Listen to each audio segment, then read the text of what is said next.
नमस्कार.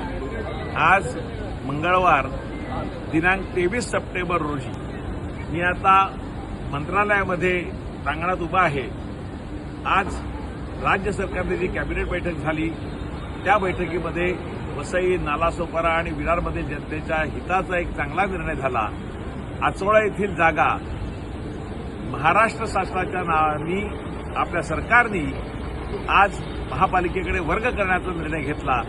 अतिशय चांगला निर्णय आहे.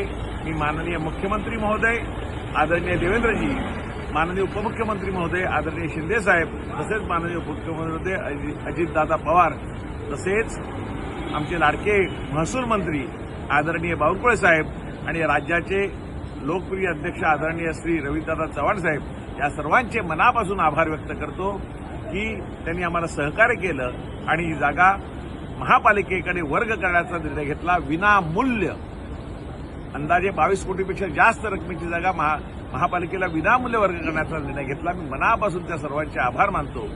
वसई, विरार, नालासोपारामधील 30 लाख जनतेला चांगल्या आरोग्य सुविधा पुरवण्यासाठी हॉस्पिटलची अत्यंत आवश्यकता होती.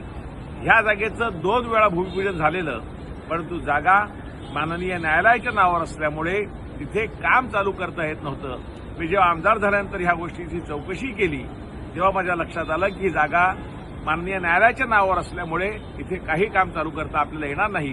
त्यानंतर मी प्रयत्न केले. माननीय मुख्यमंत्री महोदयाशी भेट घेतली, माननीय महसूल मंत्री आदरणीय श्री बावनकुळे साहेबांची भेट घेतली आणि ह्या भेटीनंतर कोकण आयुक्ताकडे एक बैठक माननीय मुख्यमंत्र्यांनी सांगितली, बैठक झाली आणि या जमिनीचा पहिला पडाव जो असेल तो राज्य सरकारच्या नावावर ही जागा झाली. त्यानंतर ही जागा आज महापालिकेच्याकडे वर्ग करण्यात आली हॉस्पिटल निर्मिती करण्यासाठी.